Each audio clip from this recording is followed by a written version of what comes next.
सभी प्यारे बच्चों को नमस्कार। तो इस वीडियो में क्लास 10th मैथ 2024 और सेट नंबर 5 हल करने वाले हैं। और प्यारे बच्चों, आपको हमारे YouTube चैनल पर 2018 से लेकर 2025 तक के सभी सेट सॉल्व मिल जाएंगे और 2024 का दोबारा से बना रहा हूँ वीडियो। ठीक, ये ऑलरेडी पहले से वीडियो हमारे बने रखे हैं, लेकिन 2026 में इसको दोबारा से बना रहे हैं। तो वीडियो को शुरू से लेके एंड तक देखना। और प्यारे बच्चों, यदि आप यूट्यूब चैनल पर पहली बार आए हो तो यूट्यूब चैनल को सब्सक्राइब करके बेल आइकन घंटे को प्रेस कर लीजिए। तो ज़्यादा ना समय लेते हुए वीडियो की शुरुआत करते हैं। प्रश्न नंबर पहला है हमारा, परमेय संख्या होगी। तो बच्चों, ये वाली हमारा यानी सी वाला इसका विकल्प सही हो जाएगा। तो ये वाली परमेय संख्या हो जाएगी, क्योंकि √9 को 3 लिखा जाएगा। ठीक है, तो इसका सी वाला विकल्प सही हो जाएगा। अगला, किसी द्विघात समीकरण y बराबर ax² plus bx plus c a not equal 0 के ग्राफ का आकार होगा। तो प्यारे बच्चों, आपको यहाँ पे लगाना है परवलयाकार। ठीक है, तो इसका ये वाला सही हो जाएगा। प्रश्न नंबर 3, समीकरण निकाय। यहाँ पे देखो समीकरण दे रखा है, तो इसमें y का मान पूछा है, इसको समझ लो आप। तो यहाँ पे प्रश्न नंबर 3 लिखना है आपको। प्रश्न नंबर 3 यहाँ पे लिखा हुआ ax/a बराबर y/b। ठीक है, अब बच्चों यहाँ पे क्या करना, मैं इन दोनों के स्थान बदल देना है। इन दोनों के स्थान बदलेंगे तो ये ax/y और बराबर a/b। तो बच्चों, ax का मान हो गया a और y का मान हो गया b। तो हमसे y का मान पूछा, तो y बराबर b हो जाएगा। यही हमारे प्रश्न का हल हो जाएगा। ठीक है, नंबर 3 देखिएगा। 4 नंबर कह रहा है, यदि समीकरण x² minus 4x plus a बराबर 0 के कोई वास्तविक मूल नहीं है, तो इसमें से कौन सा सही होगा, ये बताना है। तो प्यारे बच्चों, हमेशा ध्यान रखिएगा, जब कोई वास्तविक मूल नहीं होता है तो जो d का मान होता है वो 0 से छोटा होता है। ठीक है, कोई वास्तविक मूल नहीं है तो जो d का मान होगा वो 0 से छोटा होगा, अर्थात d का मान जो होगा वो माइनस में होगा। ये इसकी आशंका होती है। ठीक है, तो प्रश्न नंबर 4 इसको देखिएगा। तो यहाँ पे लिख लेना है आपको x² माइनस 4x प्लस का a और बराबर आपको 0 यहाँ पे लगा लेना है। तो बच्चों, यहाँ पर a बराबर 1 मिलेगा और a बराबर 1 और b बराबर -4 और c बराबर a। तो कोई वास्तविक मूल नहीं है, कोई वास्तविक मूल नहीं है। जब कोई वास्तविक मूल नहीं है तो आपको ये वाली आशंका लगानी है। ठीक है, d लेस देन 0, यानी d का मान 0 से छोटा है। तो इस d की जगह पे आपको लिखना है b² माइनस 4ac। ये इस प्रकार आपको कर देना है। अब b का मान है -4 का वर्ग, -4, a का मान 1 और c का मान a, इस प्रकार। ठीक है, तो बच्चों 4 चौक 16 बन जाएगा ये। तो आपको लिखना है यहाँ पर 16 माइनस 4a, इस प्रकार। अब यहाँ पर क्या करेंगे हम, तो इस 16 को भेजो उधर। जब ये 16 इधर जाएगा हमारा, तो माइनस का 4a लेस देन और माइनस का 16 बन जाएगा और माइनस से माइनस कट जाएगा। 4 एकन 4, 4 चौक 16। तो ये इसका आंसर आया है। तो ये वाला कहाँ पर मिलेगा हमें, तो इसका विकल्प नंबर डी वाला हमारा सही हो जाएगा। तो आप डी पे टिक लगा लीजिए। तो उम्मीद है आपको समझ में आ गया होगा। अब इसके बाद प्रश्न नंबर 5 है, उसको देखिएगा। प्रश्न नंबर 5 में एक श्रेणी दे रखी है, का 10वां पद होगा, ये बताना है। ये हमारी श्रेणी है। ठीक, चलिए समझिए। तो आपको नंबर 5 लिख लेना है। यहाँ पर लिखना AP करके, आपको AP बराबर √2 कामा 2 √2 कामा 3 √2, ठीक, डैश और इसका 10वां पद ज्ञात करना है।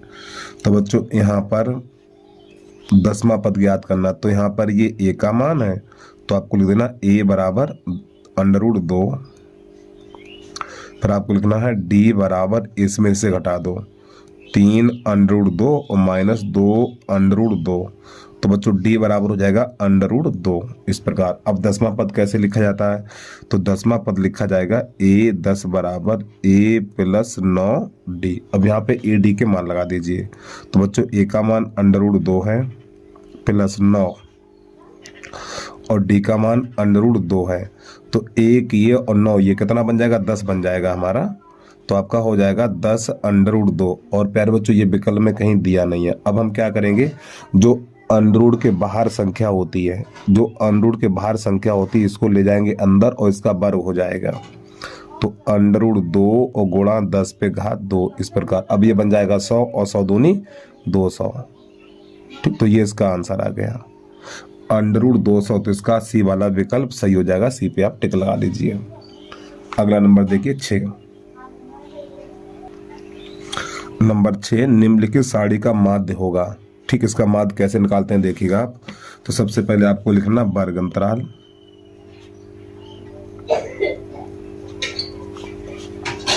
फिर आपको लिखना आवृत। आवृत का मतलब होता है बारंबारता। तो बच्चों इसको एक्स एफ लिखा जाएगा। फिर इसके बाद अगला कॉलम बनेगा मध्यमान।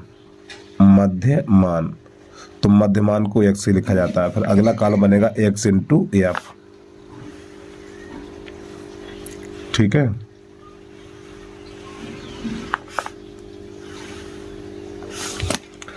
अब इसमें आपको लिखना है 0 से 5, 5 से 10, 10 से 15 और 15 से 20।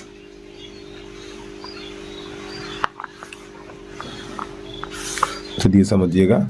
और आवृत अर्थात बारंबारता में लिखना है 2, 4, 6 और ये 10। मध्यमान कैसे निकालते हैं? इन दोनों को जोड़ के आधा करेंगे। ठीक है, जब इन दोनों को जोड़ेंगे 5 और 5 में 2 का भाग लाएंगे 2.5।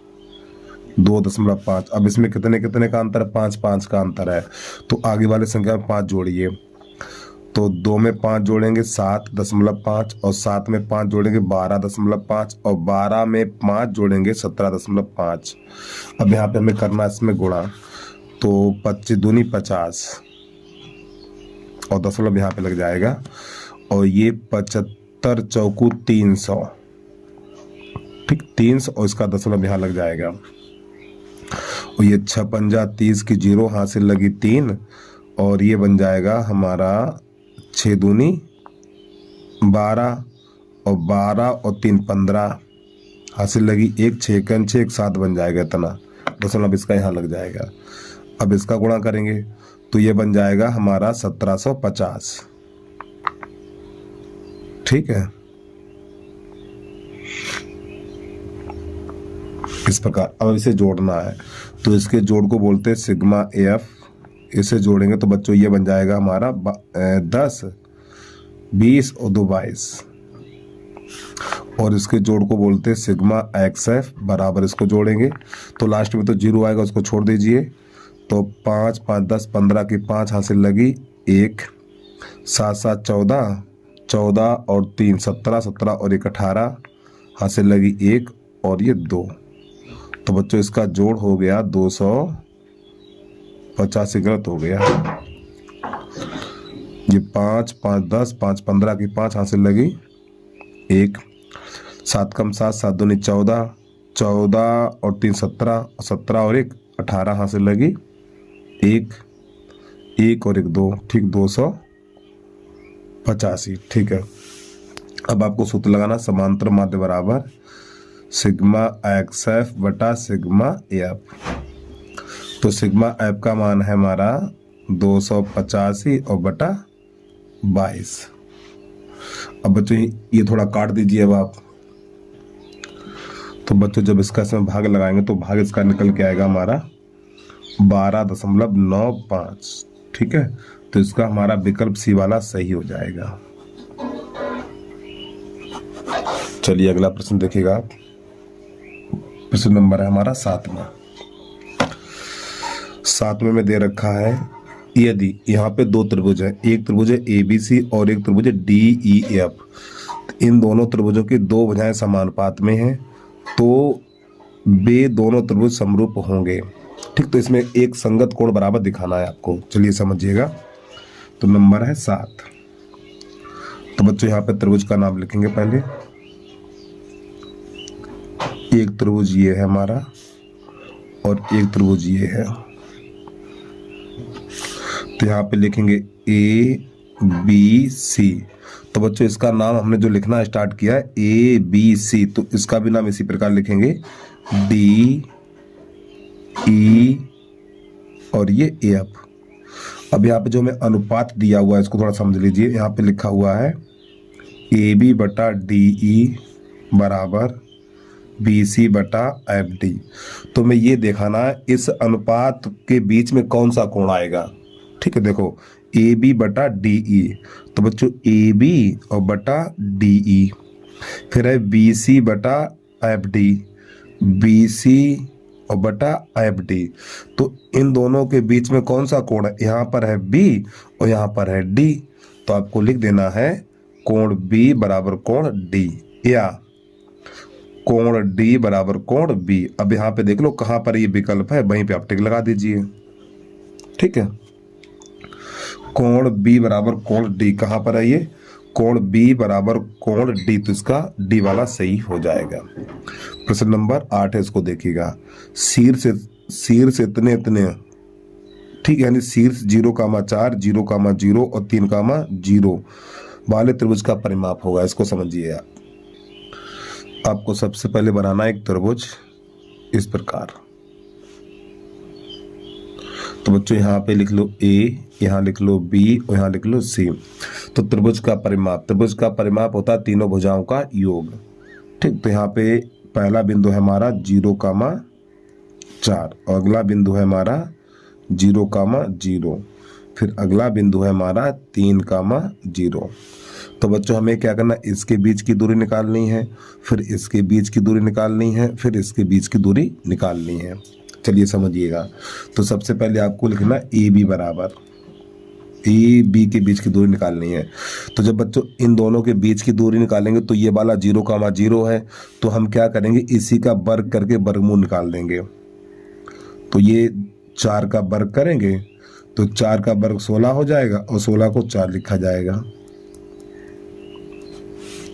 अब इसके बाद इसके बीच की दूरी निकालनी है, तो आपको लिख देना है BC बराबर। अब यहाँ पे 0,0 है तो 3 का वर्ग करके वर्गमूल निकालेंगे, 3 का वर्ग करके वर्गमूल, तो ये हमारा हो जाएगा 9 और 9 को लिखा जाएगा 3 मात्रक। ठीक है, अब निकालने इनके बीच की दूरी निकालनी है आपको। अब आपको लिखना AC बराबर, ठीक, AC बराबर under root x1 minus x2 का होल वर्ग प्लस y1 माइनस y2 का होल वर्ग। ठीक है, अब बच्चों यहाँ पे AC, तो यही दो बिंदु लेने हैं, 0,4 और 3,0। तो ये वाले मान यहाँ लगा देने हैं आपको। अंडर रूट x1 का मान 0 और x2 का मान 2 का वर्ग प्लस y1 का मान 4 और y2 का मान 0। तो बच्चों ये 4 बन जाएगा हमारा, और ये हमें कुछ लग रहा गलत कर दिया। हाँ, x2 का मान कितना बच्चों, 3 है यहाँ पर। ठीक, माफी चाहता हूँ। और ये 3 3 का 9 बन जाएगा हमारा, और ये 16 बन जाएगा। और जब इन दोनों को जोड़ेंगे 25 हो जाएगा, अंडर रूट 25, तो इसको 5 लिखा जाएगा मात्रक। अब आपको लिखना त्रिभुज का परिमाप। त्रिभुज का परिमाप बराबर, त्रिभुज का परिमाप होता है तीनों भुजाओं का योग। तो बच्चों ये वाली भुजा हमारी निकली है 4, ये निकली है 3 और ये निकली है 5। लिखना चाहो तो लिख दो, 4 है, ये 5 है, नहीं, ये 3 है और ये 5 है। तो 4 प्लस 3 और प्लस 5, ये 7, 7 5 12। ठीक है, यही आपका आंसर आ गया प्रश्न का। तो इसमें इसका सी वाला सही हो जाएगा। ठीक है, ये वाला। अगला प्रश्न देखिएगा नंबर 9। यदि 3 tan a बराबर 4 है तो sec a का मान कितना होगा। अब आपको लिखना है प्रश्न नंबर 9। 3 tan a बराबर है हमारा 4। तो बच्चों यहाँ पे क्या करना है, इसको भेजो इधर। tan A बराबर हो जाएगा 4/3। तो बच्चों tan होता है हमारा लंब बटा आधार। तो लंब कितना है 4, आधार कितना है 3। तो पाइथागोरस प्रमेय से हमें निकालनी है कर्ण। तो कर्ण का वर्ग आधार का वर्ग प्लस लंब का वर्ग। तो यहाँ पे आधार की जगह पे 3 रखेंगे और लंब की जगह पे 4 रखेंगे। तो ये 9 और ये 16 तो 25। तो कर्ण बराबर हमारा सीधा 5 निकलेगा। ठीक है, अब हमें सेक का मान चाहिए। तो सेक ये होता है हमारा, देखो एक सूत्र याद होना चाहिए आपको, लाल बटे कक्का ये वाला। तो बच्चों यहाँ पे साइन लिखा जाता है, यहाँ पर कॉस, यहाँ पे टैन, फिर यहाँ पे लिखा जाएगा कॉसिक और यहाँ लिखा जाएगा सेक और यहाँ लिखा जाएगा कॉट। तो यहाँ पे सेक का मान पूछा, तो बच्चों सेक होता है कर्ण बटा आधार, कर्ण बटा आधार। तो कर्ण कितना है 5 है और आधार कितना 3 है। तो यही हमारे प्रश्न का आंसर आ गया। ठीक है, 5/3। तो 5/3 कहाँ पर मिलेगा, डी वाला सही हो जाएगा। प्रश्न नंबर 10 देखिए आप। प्रश्न नंबर 10 में दे रखा है यदि tan alpha plus cot alpha बराबर 5 है तो इसका मान ज्ञात करना है। चलिए समझिएगा, नंबर 10 लिख लो भाई। यहाँ पे लिख लेना आपको tan alpha plus cot alpha बराबर 5।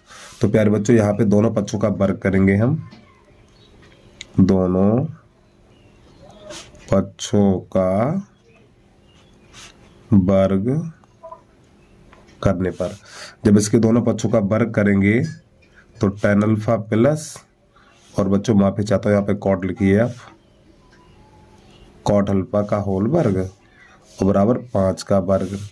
तो यहाँ पे A square tan square alpha, A square plus B square cot square alpha plus 2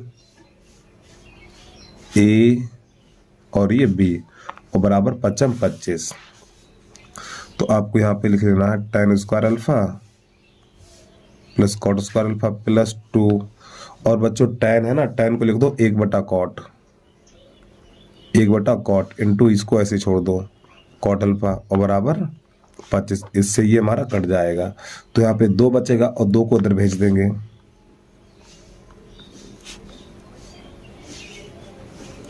तो 25 माइनस 2 तो कितना 23 बन जाएगा और यही हमारे प्रश्न का हल हो जाएगा। ठीक है, नंबर है हमारा 10 के बाद 11 नंबर देखिए, वीडियो को रोक के आराम से नोट करते रहिए आप लोग। नंबर 11, नंबर 11 कह रहा है यदि साइन थीटा बराबर कोसेक थीटा है। तो बच्चों हमें थीटा का मान ज्ञात करना, बीच में थीटा होगा, ठीक, जीरो नहीं होगा, थीटा होगा यहाँ पर।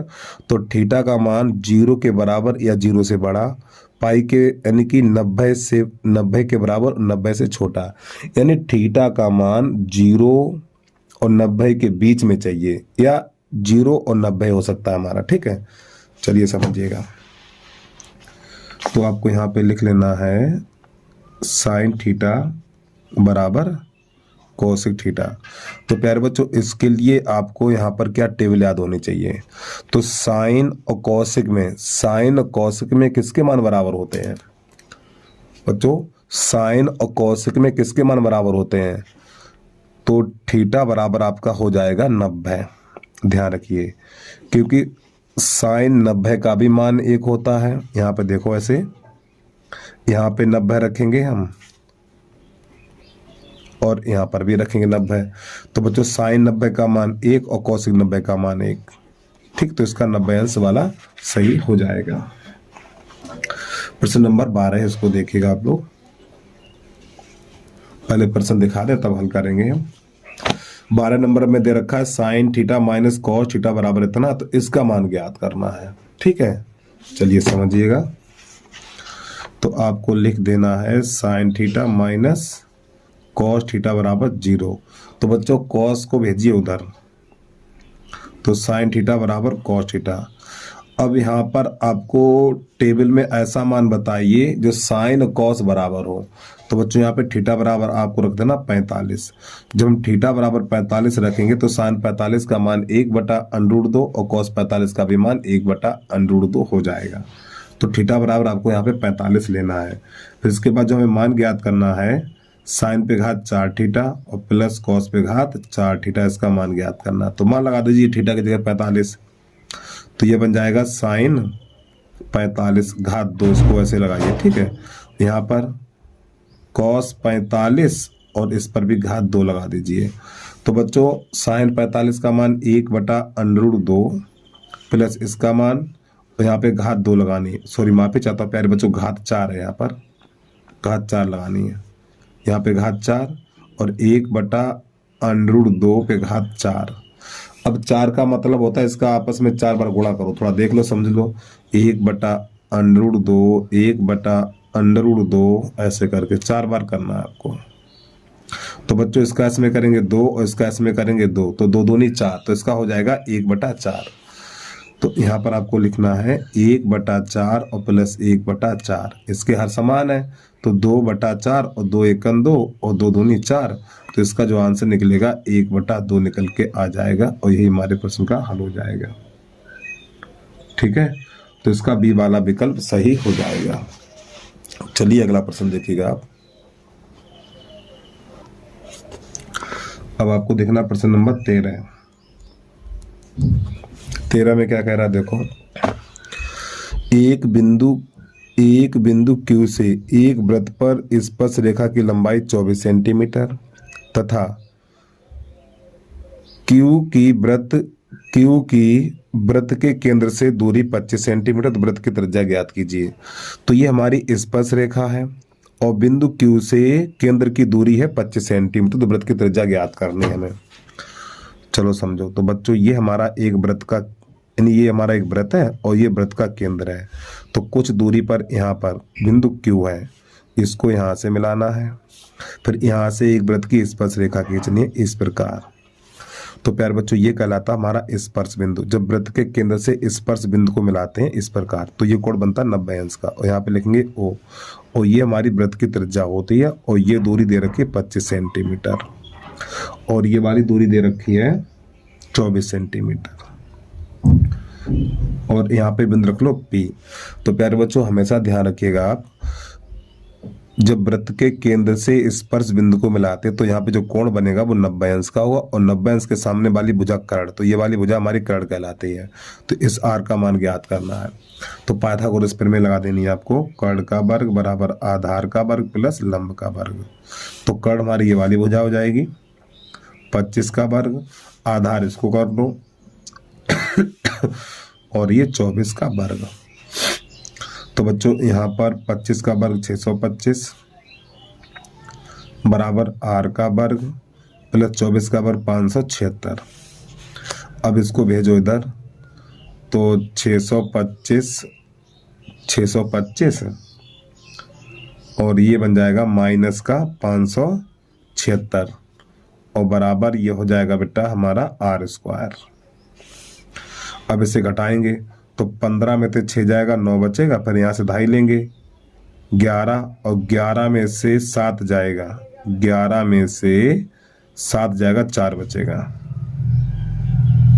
और इसको लिखेंगे 7 पे घात 2 और R पे घात 2, घात से घात कट जाएगी, तो R बराबर 7 सेंटीमीटर निकलेगा, और यही हमारी वृत्त की त्रिज्या हो गई।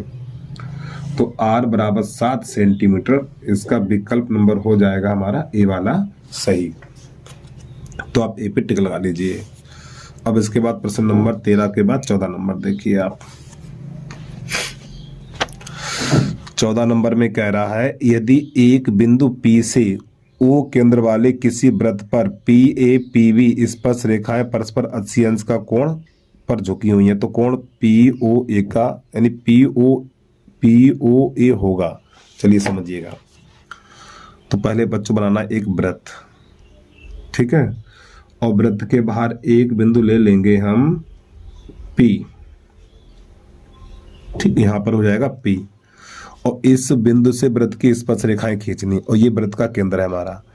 एक ये स्पर्श रेखा खींचनी है और एक ये वाली स्पर्श रेखा ऐसे करके खींचनी है आपको। तो यहां पर आपको क्या करना है, यदि एक बिंदु P से O केंद्र वाले, ठीक, यहां कर लो P, यहां कर लो O, एक स्पर्श बिंदु ये है और एक स्पर्श बिंदु ये है, तो यहाँ लिख लो A और यहाँ लिख लो B। अब बच्चों क्या करना है, इसको यहाँ से मिलाना है और इसको यहाँ से मिलाना है और इसके बाद इसको यहाँ से मिलाना है। तो बच्चों ये वाला कोण है हमारा, बच्चों ये कोण है 80 का। कितने का? 80 का है। तो जब ये पूरा कोण 80 का है तो 40 का ये बन जाएगा और 40 का ये बन जाएगा। तो हमसे इसमें कोण कौन सा पूछा गया है? कोण पूछा गया है इसमें POA। POA इसकी माप पूछी है। तो प्यारे बच्चों इसमें एक बात पता होना चाहिए, त्रिभुज के तीनों कोणों का योग, त्रिभुज के तीनों कोणों का योग 180 अंश होता है। तो जब वृत्त के केंद्र से स्पर्श बिंदु को मिलाते हैं तो ये कोण होता है 90 अंश का। तो बच्चों ये 90 अंश का है और ये वाला इतना 40 का है। तो 90 40 जोड़ेंगे 130 और 180 में घटाएंगे तो ये वाला 50 निकल के आ जाएगा। ठीक है, या आप यहाँ पे ऐसे भी कर सकते हो, ये कोण यानी इस कोण और इस पूरे कोण का योग 180 अंश होता है तो ये पूरा कोण निकलेगा हमारा 100 का। ठीक है, तो जब ये पूरा कोण 100 का निकलेगा तो 50 ही हो जाएगा और 50 ही हो जाएगा हमारा। ऐसे भी आप कर सकते हो और फिलहाल ऐसे कर लो इसको, त्रिभुज AOP में, AOP में तो इस कोण का मान ज्ञात करना। तो इसकी जगह पे लिख देंगे कोण POA प्लस 90 और प्लस 40 बराबर 180 अंश। तो कोण POA तो ये 130 हो जाएगा, 180 माइनस 130, कोण POA बराबर 50 अंश। ठीक, तो ये वाला 50 अंश इतना निकल के आ जाएगा। चलिए अगला प्रश्न देखिएगा, 15 नंबर।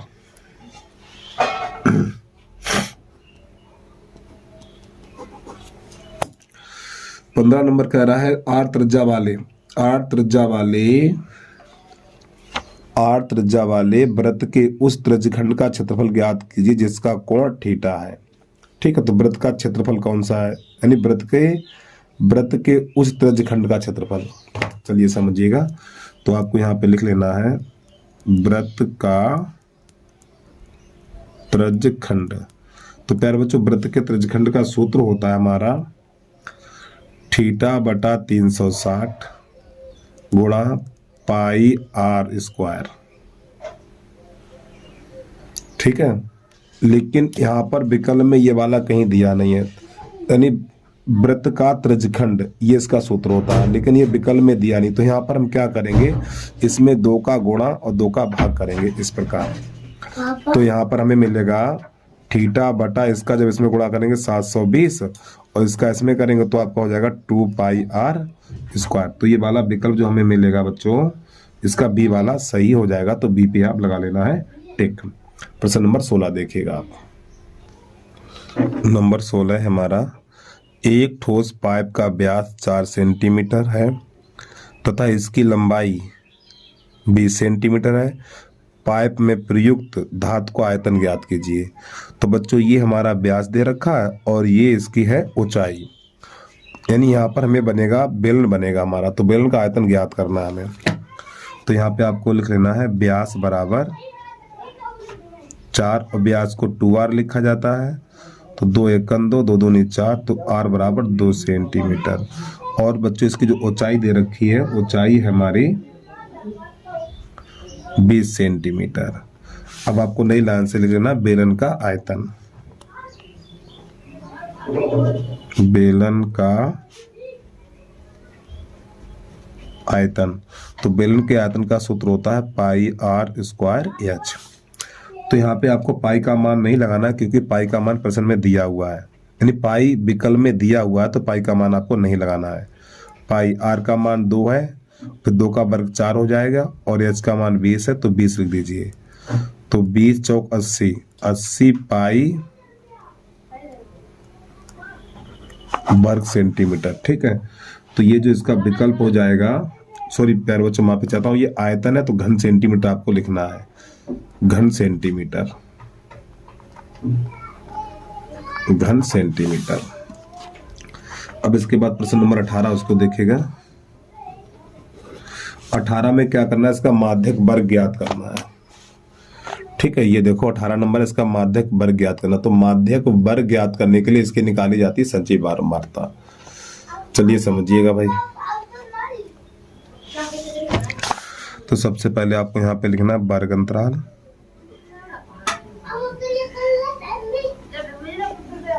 फिर आपको लिखना बारंबारता, फिर अगला कॉलम आपको लिखना संचयी बारंबारता का। तो वर्ग अंतराल में दे रखा है 0 से 10, 10 से 20, 20 से 30, 30 से 40, 40 से 50। और बारंबारता में आपको लिखना है 2, 8, 12, 18 और ये 10। तो संचयी बारंबारता कैसे निकाली जाती है? पहले ये 2 लिख लो, 2 में इस 8 को जोड़ो 10, और 10 में इस 12 को जोड़ो 22, और 22 में इस 18 को जोड़ो 40, और 40 में इस 10 को जोड़ो 50। तो प्यारे बच्चों, जो संचयी बारंबारता की अंतिम संख्या होती है इसको बोलते हैं हम n। ठीक, अब आपको नई लाइन से लिखना है n/2, n/2। तो n/2, n का मान कितना 50 है, तो 50/2, तो 2 एकम 2, तो ये बन जाएगा हमारा 25। अब आपको ये देखना है ये जो 25 है संचयी बारंबारता में किस संख्या के मध्य आएगा। तो 25 कहाँ मिलेगा, या आप ऐसे समझिए, संचयी बारंबारता में ऊपर से देखिए ये 25 किससे घटेगा। तो बेटा 25 2 से नहीं घटेगा, 10 में से हम 25 नहीं घटा सकते हैं, और 22 में से 25 नहीं घटा सकते हैं। हाँ, 40 में से ये 25 घट जाएगा। तो 40 के सामने कौन सा वर्ग अंतराल है? 30 से 40 है, तो यही हमारा माध्यक वर्ग हो जाएगा। तो आपको नई लाइन से लिख देना है माध्यक वर्ग बराबर 30 से 40। ठीक है, चलिए अगला प्रश्न देखिएगा 18 के बाद 19 नंबर।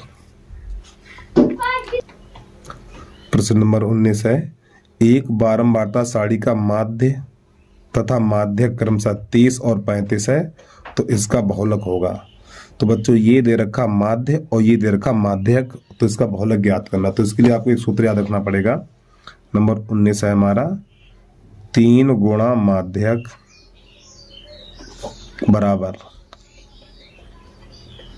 बहुलक प्लस 2 गुणा माध्य, ये वाला सूत्र याद रखना पड़ेगा।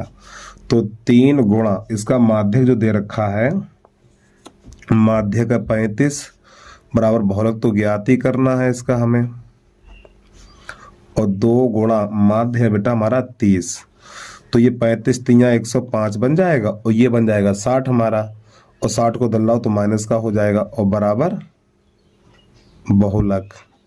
तो बच्चों बहुलक बराबर हमें मिलेगा यहाँ पर 45। ठीक है, और यही इसका आंसर आ गया। तो बहुलक बराबर 45, तो इसका बी वाला सही हो जाएगा। अब इसके बाद प्रश्न नंबर 20 है, यदि एक घटना निश्चित रूप से घटती है तो इसकी प्रायिकता है। तो प्यारे बच्चों एक बात हमेशा ध्यान रखिए, निश्चित घटना की प्रायिकता 1 होती है और अनिश्चित घटना की प्रायिकता 0 होती है। तो यहाँ पे निश्चित घटना की प्रायिकता पूछिए तो, और निश्चित घटना की प्रायिकता 1 होती है। ठीक है, तो इसका डी वाला सही हो जाएगा। अब इसके बाद यहाँ से हमारा खंड बा चलेगा, तो यहाँ से वीडियो को देखिए आप। खंड बा और 21 का अभाज्य गुणनखंड विधि द्वारा 25, 20 और 10,530 का लासा और मासा ज्ञात करना है हमें। चलिए समझिएगा। तो सबसे पहले हमें इसके काटने अभाज्य गुणनखंड। तो ये बचपन में आपने बहुत काटे होंगे। चलिए समझिएगा। देखो, जब अभाज्य गुणनखंड की बात करें तो आपको अभाज्य संख्याओं का ही भाग लगाना है। 2, 3, 5, 7, 11, 13, 17, 19। ठीक, यानी अभाज्य संख्याओं का ही भाग लगाना। गलती से 4 का भाग मत लगा देना। 4 है, 6 है, 8 है, 10 है, इनका भाग नहीं लगाना। ठीक, जो संख्या कट जाती है उनका भाग नहीं लगाया जाएगा। सिर्फ अभाज्य संख्याओं का ही भाग लगाना है आपको। तो पहले 2 का भाग लगाइए। 2 एकम 2, 2 दूनी 4, 1 बचा, 2 छंग 12 और ये 0। फिर 2 से लगाइए तो ये बन जाएगा हमारा 2 छंग 12 और 2 तिया 6 और ये 0। 2 एकम 2, 2 दूनी 4, 2 छंग 12 और 2 छंग 12, 2 तिया 6, 0। फिर 2 से लगाइए और 2 तिया 6 और 2 एकम 2, 2 पंजे 10।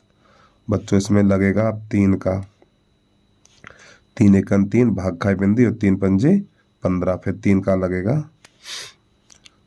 3 त्रिका 9 और 3 पंजे 15। अब इसमें लगेगा 5 का, 5 सत्ते 35 और 7 एकन 7। इसको काटिए, पहले काटेंगे 2 से क्योंकि पीछे 0 है। 2 पंजे 10 और 2 दूनी 4, 1 बचा, 2 छंग 12, फिर 1 बचा और 2 पंजे 10। अब ये 3 से कटेगा, 3 एकन 3, 2 बचा हुआ है 22 हो गया, 3 सत्ते 21, फिर 1 बचा, 3 पंजे 15, फिर 1 बचा, 3 पंजे 15, फिर 3 से काटो, 3 पंजे 15, 2 बचा हुआ है। जब यहाँ 2 बचा हुआ तो यहाँ पर हो गए 25 और 3 अट्ठे 24 और 3 पंजे 15।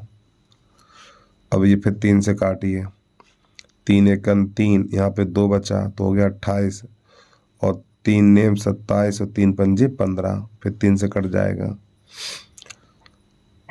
3 से काटेंगे तो 3 छक 18, 3 छक 18, 1 बचा, 3 पंजे 15। अब ये कटेगा 5 से, तो 5 एकन 5, 5 15 और 13 एकन 13। तो इस प्रकार हमने अभाज्य गुणनखंड काट लिए हैं। अब इनका लासा मासा कैसे निकालते हैं वो देखिएगा आप। आपको यहाँ पे लिख लेना है 25 20 बराबर 10 530 बराबर।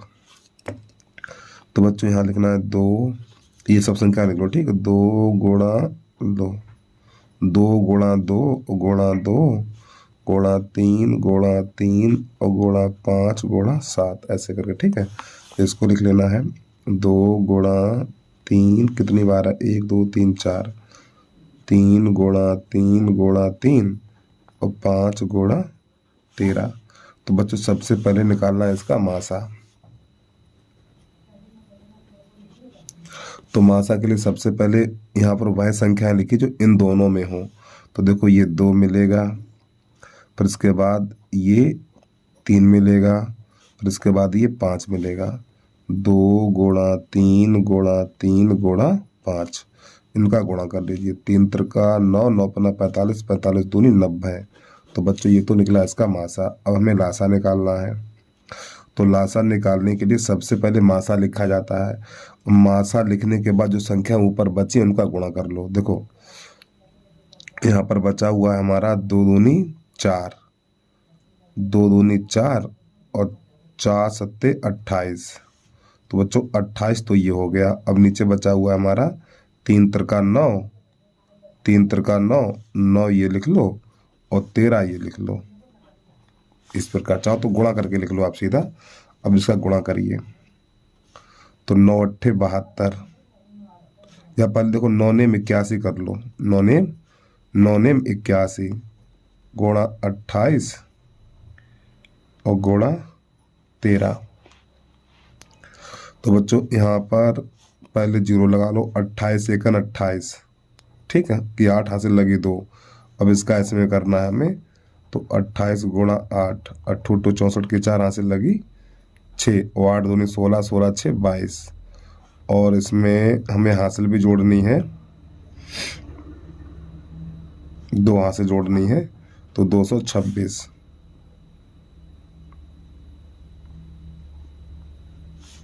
ठीक है, और गुणा 13। अगर बच्चों गुणा गलत हो जाए तो अपने आप गुणा कर लेना दोबारा से।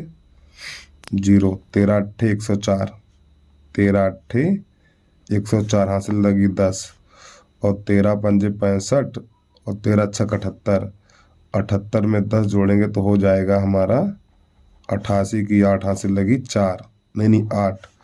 13 दूनी 26, 26 में 8 जोड़ेंगे, 8 से 14 की 4 हासिल 3 लग गई है। फिर ये बन जाएगा हमारा 13 दूनी 26, 26 और 3 39,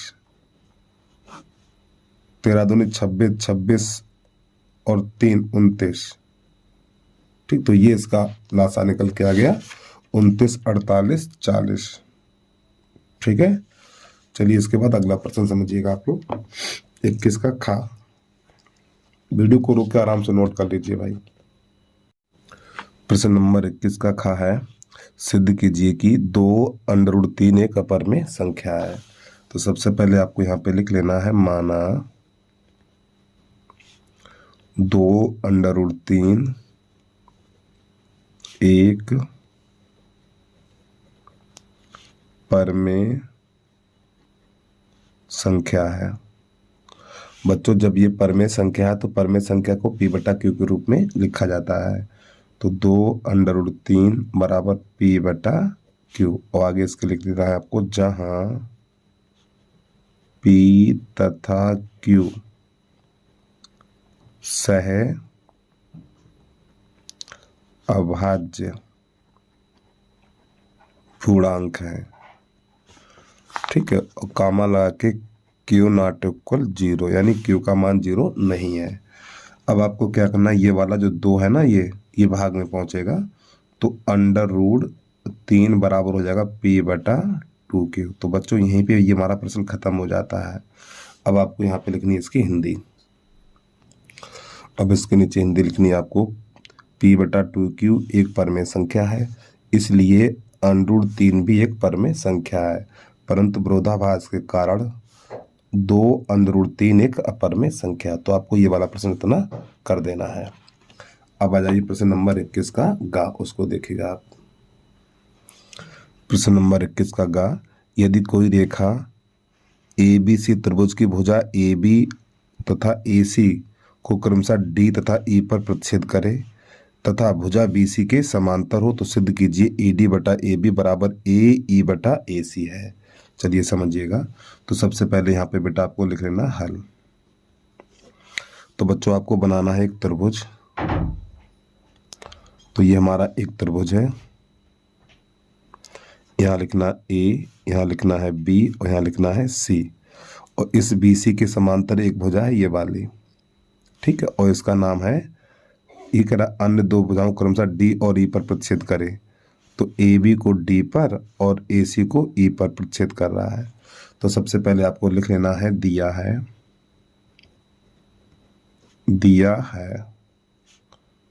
त्रिभुज ABC में DE समांतर BC। फिर आपको लिखना है सिद्ध करना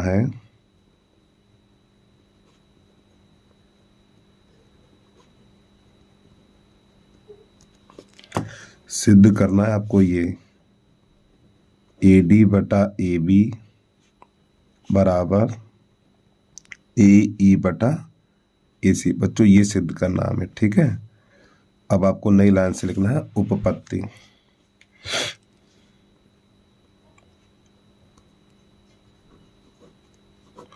उपपत्ति में क्या लिखेंगे, पहले ये वाला त्रिभुज लिखेंगे, त्रिभुज ABC में DE समांतर BC, आगे लिख देना है दिया है। ठीक है, जब बच्चों ये वाली भुजा इसके समांतर होती है तो अन्य दो भुजाओं को समानुपात में लगाएंगे हम। ठीक है, तो लिखना है आपको यहाँ पर AD/DB बराबर AE/EC। अब आपको यहाँ पर लिख देना थेल्स प्रमेय से।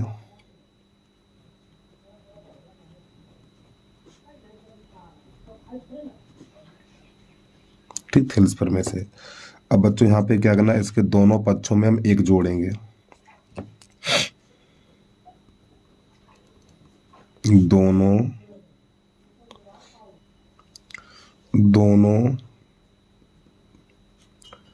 पक्षों में एक जोड़ने पर, जब इसके दोनों पक्षों में एक जोड़ेंगे तो यहाँ पर हमें प्राप्त होगा AD/DB + 1 बराबर AE/EC और +1। ठीक है, तो बच्चों इसके नीचे कर लो और इसके नीचे कर लो, इसका इसमें इसका इसमें। तो आपको यहाँ पे लिख देना है AD + DB/DB इस प्रकार। फिर आपको लिखना है इसका इसमें इसका इसमें AE + EC और EC। अब बच्चों यहाँ पे देखो AD + DB, देखो AD + DB तो पूरा ये ए बी बन जाएगा। तो इसकी जगह पे आपको लिख देना है ए बी बटा डी बी। इसी प्रकार यहाँ पर ए ई प्लस ई सी, देखो ए ई प्लस ई सी तो पूरा ए सी बन जाएगा। तो यहाँ पे आपको लिख देना ए सी बटा ई सी। ठीक, अब आपके इसके दोनों पक्षों को पलट देंगे। ठीक है, तो यहाँ पे लिख देना है दोनों पक्षों को पलटने पर, यानी अंश का हर का अंश हम बना देंगे। तो यहाँ पे आपको लिख देना है डी बी और बटा ए बी और बराबर ई सी बटा ए सी। तो बच्चों यही हमारा प्रूफ हो गया। ठीक है, तो आपको लिख देना है इति सिद्धम। तो उम्मीद है आपको समझ में आ गया होगा। अब इसके बाद अगला प्रश्न देखिएगा आप, 21 का घा। वीडियो को रोक कर आराम से नोट कर लीजिए आप। प्रश्न नंबर 21 का घा है, बिंदुओं a -1,7 तथा b 4,-3 को मिलाने वाले रेखाखंड को 2:3 में विभाजित करने वाले बिंदु के निर्देशांक ज्ञात कीजिए। चलिए समझिएगा। तो सबसे पहले आपको लिखना है बिंदु है हमारा -1,7 तथा 4,-3। अब आपको लिखना अनुपात बराबर दे रखा है यहाँ पर 2:3। तो बच्चों ये वाला मान होता है हमारा x1 का और ये y1 का, x2 का और ये y2 का, ये m1 का और ये m2 का। तो सूत्र होता है निर्देशांक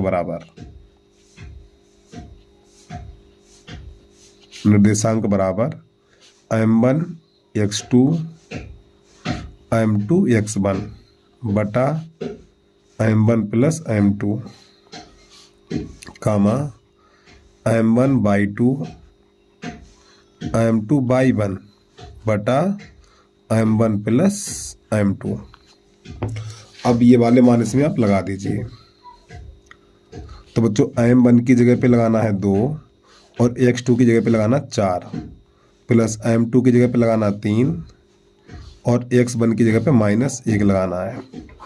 m1 प्लस m2 2 प्लस 3 कामा m1 का मान 2, y2 का मान -3 प्लस m2 का मान 3 और y1 का मान 7। और यहाँ पे रहेगा m1 प्लस m2 2 प्लस 3। अब इसको थोड़ा हल करिए। तो 8 -3 बटा 5 कामा ये माइनस का 6 और प्लस का 21 बटा 5। तो बच्चों यहाँ पे तो बचेगा 5 और कामा ये 15, यानी 5 बटा 5 और ये 15 बटा 5 हो जाएगा हमारा। तो 5 एकन 5 5 एकन 5 5 3 15। तो जिसका आंसर निकलेगा 1,3। और तो यही हमारे प्रश्न का हल हो गया। ठीक है, अगला प्रश्न देखिएगा। अब प्रश्न है हमारा 21 का घा घड़ी के बाद यहाँ खाली देखिए। आप लोग वीडियो को रोक के आराम से नोट कर लीजिए। अब आपको यहाँ पे लिख लेना है 21 का 5 मान यहाँ खाली। समझो उसकी बात को भाई। प्रश्न कह रहा है कोसिक थीटा बराबर 2 है तो इसका मान कितना होगा।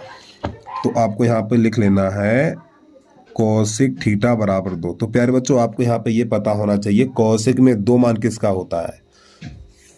तो ये हो जाएगा हमारा 30 का मान। आपको लिखना है कोसिक थीटा बराबर कोसिक 30। ठीक, कोसिक 30 अंश ये लिखना है। फिर कोसिक से कोसिक चला जाएगा तो थीटा बराबर आपको मिलेगा 30 अंश। अब जिसका मान ज्ञात करना है उसको लिख लीजिए। तो आपको यहाँ पे लिख लेना है cot theta plus sine theta बटा 1 प्लस कॉस थीटा। इसका मान ज्ञात करना है।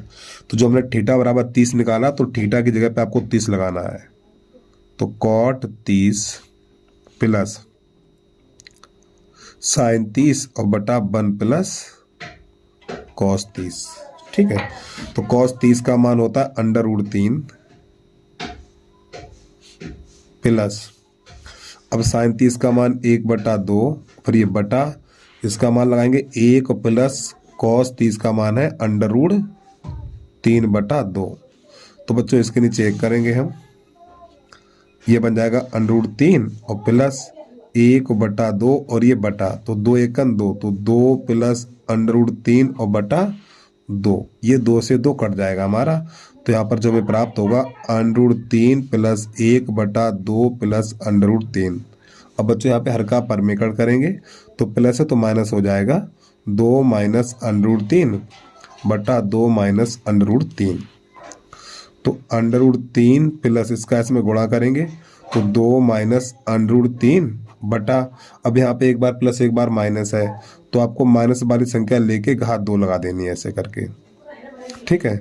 तो ये √3 प्लस 2 माइनस √3 बटा, तो बच्चों ये 4 बन जाएगा और इसका अंडर हट जाएगा। तो यहाँ पर √3 प्लस 2 माइनस √3 और बटा नीचे 1 बचेगा, 1 लिखा नहीं जाएगा, फिर ये प्लस माइनस कट जाएगा, तो यहाँ पे बचेगा 2। तो बच्चों यही इसका आंसर निकल के आ गया। ठीक, इसके बाद अगला प्रश्न देखिएगा। 21 का चा सिद्ध कीजिए बिंदु 5, -2, 6, 4 और 7, -2 एक समद्विबाहु त्रिभुज के शीर्ष है। तो प्यारे बच्चों, समद्विबाहु त्रिभुज क्या होता है? वह त्रिभुज जिसकी 2 भुजाएं समान हो। ठीक, चलिए समझिएगा। तो सबसे पहले बना लेना एक त्रिभुज, आपको यहाँ पर थोड़ा नीचे की तरफ बनाए ऐसे करके हम। अब आपको यहाँ लिखना ए, यहाँ लिख लो बी और यहाँ लिख लो सी। तो बिंदु यहाँ पे क्रमशः लिखने हैं आपको। तो पहला बिंदु है 5, -2, फिर दूसरा बिंदु है हमारा 6, 4 और इसके बाद आपको अगला लिखना है 7, -2। तो यहाँ पे हमें 2 रेखाएं बराबर दिखानी, कोई सी 2 दिखा दो। ठीक है, चलिए समझिए। तो सबसे पहले आपको ए बी बराबर, यानी ए बी के बीच की दूरी निकालनी है। तो आपको यहाँ पे लिखना ए बी बराबर √x1 माइनस x2 का होल वर्ग प्लस y1 माइनस y2 का होल वर्ग। ठीक है, 2 यानी कि यहाँ पे 2 रेखाओं की माप बराबर दिखानी है, चाहे ये दिखाओ चाहे ये दिखाओ चाहे ये दिखाओ, और हमें पता भी नहीं कौन सी है। ठीक, जब बीच की दूरी निकालेंगे तभी पता चलेगा। अब बच्चों यहाँ पे हमने ए भी लिखा है, तो ए का मान है हमारा 5, -2 और बी का मान है 6, 4, 6, 4। तो ये वाले मान आपको यहाँ लगाने हैं। तो x1 का मान 5 और x2 का मान 6 और ये रहा इसका होल वर्ग। y1 का मान -2 और y2 का मान 4, इधर इसका होल वर्ग। तो बच्चों यहाँ पर बचेगा -1 का वर्ग और प्लस -6 का वर्ग। तो एक बात हमेशा ध्यान की, माइनस संख्या का वर्ग हमेशा प्लस होता। तो 1 और प्लस 36, इन दोनों को जोड़ेंगे तो हो जाएगा 37 मात्रक। अब इसके बाद निकालना बी सी के बीच की दूरी निकालनी है आपको। तो आपको देना बी सी बराबर √x1 माइनस x2 का होल वर्ग प्लस y1 माइनस y2 का होल वर्ग। तो यहाँ पे मैंने बी सी लिखा, तो बी का मान है 6, 4 और सी का है 7, -2। तो ये वाले मान यहाँ लगाएंगे हम √। तो बच्चों यहाँ पे x1 का मान 6 है और x2 का मान 7 है, इसका होल वर्ग कर दीजिए आप। y1 का मान 4 है, y2 का मान -2 तो +2 हो जाएगा और इसका होल वर्ग। तो यहाँ पर बचेगा -1, तो -1 का वर्ग 1 और ये हो जाएगा 6, 6 का वर्ग 36। तो यहाँ पे इन दोनों को जोड़ेंगे √37 मात्रक बन जाएगा। ठीक है, फिर आपको लिखना ए सी बराबर, नई लाइन से लिखना है ए सी बराबर √x1 माइनस x2 का होल वर्ग प्लस y1 माइनस y2 का होल वर्ग। तो बच्चों हमने ए सी लिखा है, तो ए का बिंदु है 5, -2 और सी का है 7, -2। अब आपको क्या करना है, ये वाले बिंदु यहाँ लगा दीजिए आप √। तो बच्चों x1 का मान है 5 और x2 का मान है 7 और इसका होल वर्ग प्लस y1 का मान -2 और y2 का मान -2, तो +2 बन जाएगा ये, और इसका होल वर्ग, इससे ये कट जाएगा हमारा √। तो यहाँ पे -2 का वर्ग हो जाएगा हमारा, और माइनस का वर्ग हमेशा प्लस होता है। ठीक है, तो बच्चों ये बन जाएगा 4, और आपको पता 4 को 2 लिखा जाएगा, 2 मात्रक। तो यहाँ पे 2 बजाय कौन कौन सी बराबर निकली है बच्चों? √37 इसका मान ये निकला और √37 का मान ये निकला और इसका मान 2 निकला। तो इसमें ये वाली दोनों बजाय बराबर निकली है। तो आपको लिख देना है त्रिभुज ए बी सी में, यहाँ पे लिखना है ए बी और बराबर बी सी। ठीक, इसमें ये दोनों बजाय बराबर है, तो आपको लिख देना है अतः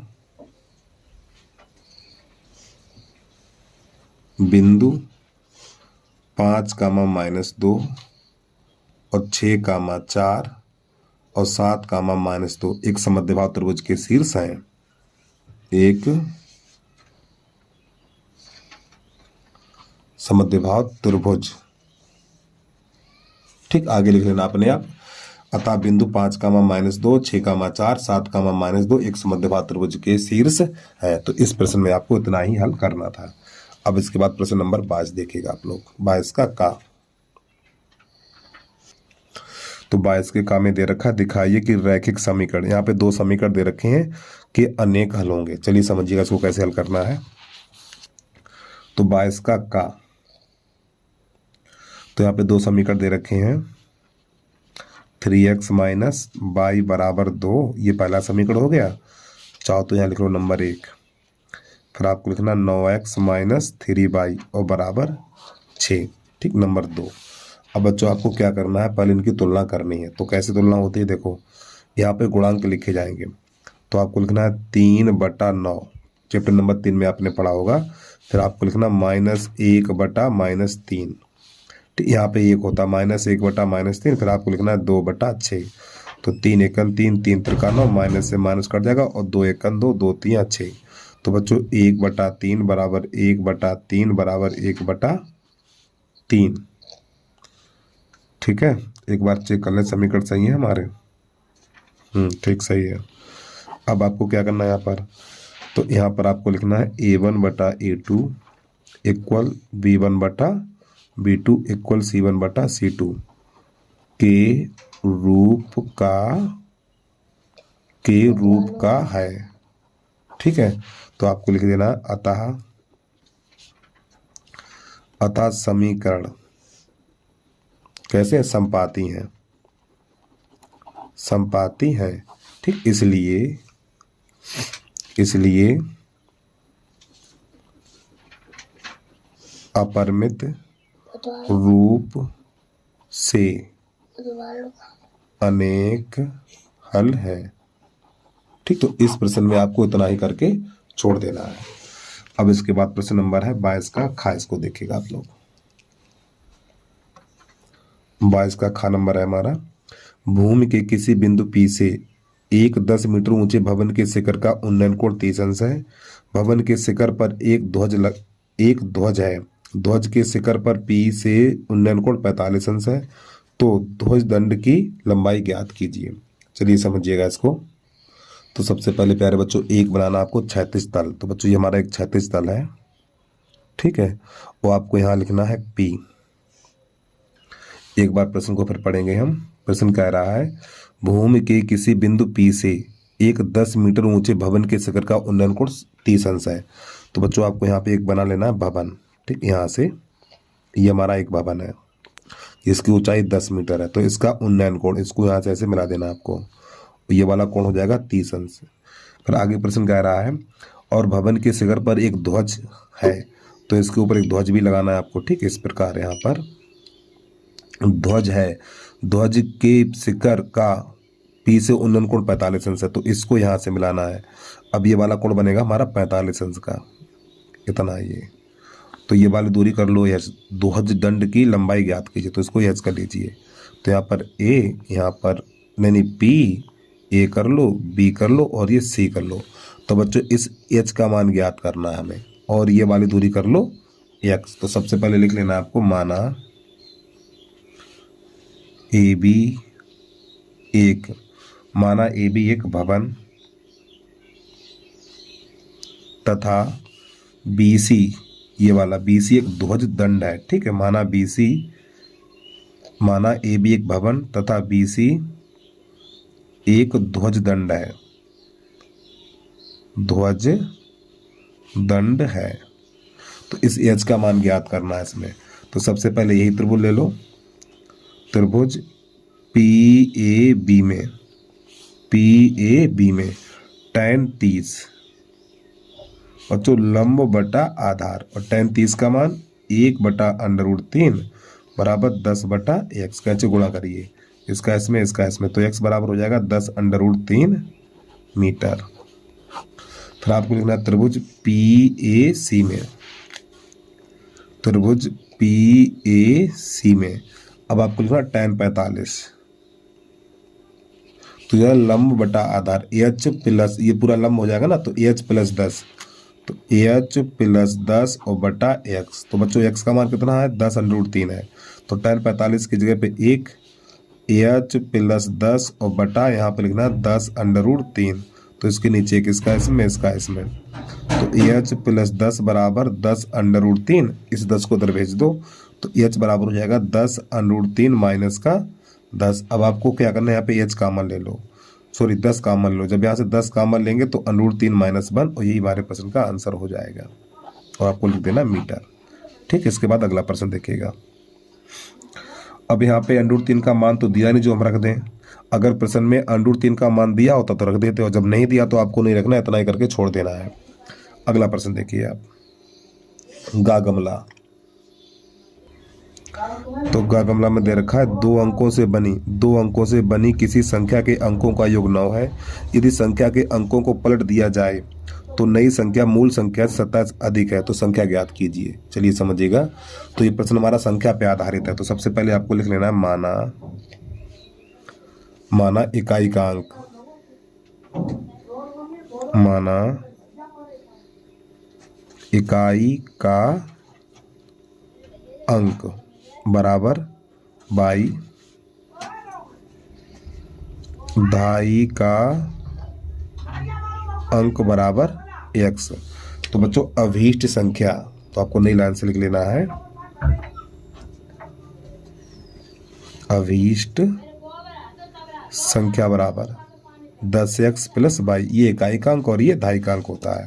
फिर आगे प्रश्न कह रहा है अंकों से बनी किसी संख्या के अंकों का योग 9 है, तो आपको यहाँ पर लिखना x प्लस बाई बराबर 9, ये बन जाएगा समीकरण नंबर पहला।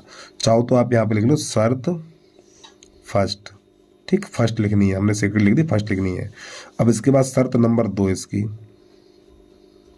शर्त नंबर 2 क्या है, शर्त 2 में कह रहा है यहाँ पर यदि संख्या के अंकों को पलट दिया जाए, ये संख्या इसके अंक पलटो, यानी बाई को यहाँ x बाई के स्थान बदल दो, तो 10 बाई प्लस x है। यदि संख्या के अंकों को पलट दिया जाए तो नई संख्या मूल संख्या से 27 अधिक हो जाती है। देखो ये हमारी नई संख्या है और ये हमारी मूल संख्या होती है। तो बच्चों जैसे ये पलटा गया तो ये वाली संख्या है ना हमारी, ये वाली संख्या इस संख्या से 27 अधिक हो गई है, तो ये वाली 27 अधिक हो गई है। तो हमें क्या करना है, यहाँ बराबर का चिन्ह लगाओ और इसमें 27 जोड़ दो, तो दोनों बराबर हो जाएंगे। अरे भाई जैसे अंक पलटे तो ये वाली 27 संख्या अधिक हो गई है, तो इन दोनों को बराबर करने के लिए इसमें 27 जोड़ दो। अब ये दोनों उधर ले आओ, तो 10 बाई प्लस का x, ये माइनस का 10x हो जाएगा, माइनस का बाई बराबर 27। अब यहाँ से इसको हल करिए थोड़ा, तो बच्चों ये बनेगा हमारा, ये बन जाएगा 9 बाई माइनस का 9x बराबर 27। यहाँ से 9 कॉमन ले लो, तो बाई माइनस x बराबर 27, 9 1 9, 9 3 27, तो बाई माइनस x बराबर 3, ये बन गया समीकरण नंबर दूसरा। अब ये पहला वाला उठा के इसके नीचे लगा दो, x प्लस बाई बराबर 9, ये पहला समीकरण है, ऐसे लकीर करो, x कट जाएगा, तो बाई बाई 2 बाई और बराबर 12, 2 1 2, 2 6 12, बाई बराबर 6। ये वाला मान चाहे 1 में लगाओ चाहे 2 में लगाओ, 1 में रखने पर बाई बराबर 6 निकला है, तो यहाँ लगा दो 6 बाई की जगह पे, तो x प्लस 6 बराबर 9, तो x बराबर 9 माइनस 6, तो x बराबर मिलेगा 3। अब आपको नई लाइन से लिखना अभीष्ट संख्या बराबर अभीष्ट संख्या, जो बच्चों हमने संख्या मानी थी 10x प्लस बाई, तो आपको क्या करना है, x बाई के मान यहाँ लगा देने हैं। तो 10 गुणा x का मान 3 है और बाई का मान 6 है, तो 10 3 30, 30 और 6 36 बन जाएगा, और यही हमारे प्रश्न का हल हो जाएगा। चलिए जल्दी से नोट करिए, अगला प्रश्न देखिएगा आप। प्रश्न नंबर अगला है हमारा, दिए गए चित्र में यदि AB बराबर AC है तो सिद्ध कीजिए कि BE बराबर EC है। चित्र देख लिया, ये दिया हुआ और ये सिद्ध करना है। तो सबसे पहले बनाना आपको चित्र यहाँ पर। तो बच्चों ये हमारा एक त्रिभुज है और त्रिभुज के अंदर एक वृत्त बनाना है आपको। जो त्रिभुज की तीनों भुजाओं को स्पर्श करे, ठीक, इस प्रकार। तो आपको यहाँ लिखना है ए, यहाँ लिख लेना है बी और यहाँ लिख लेना है सी। ये बच्चों हमारा स्पर्श बिंदु है, ठीक है। यहाँ पे लिखना है डी और यहाँ पे लिखना है एफ और यहाँ पे लिख लेना है ई। तो प्यारे बच्चों इसमें एक चीज़ आपको पता होना चाहिए, जो वृत्त की स्पर्श रेखाएं होती हैं वो बराबर होती हैं। ये वाली रेखा इसके बराबर होगी और ये वाली इसके बराबर होगी और ये वाली इसके बराबर होगी, ये आपको पता होना चाहिए। तो सबसे पहले लिखेंगे दिया है, क्या दिया हुआ है इसमें, ए बी बराबर ए सी। फिर आपको लिखना है सिद्ध करना है, सिद्ध बच्चों सिद्ध करना है बी ई बराबर ई सी, ये हमें सिद्ध करना है। अब आपको नई लाइन से लिखना है उपपत्ति, ठीक है। उपपत्ति में क्या लिखेंगे,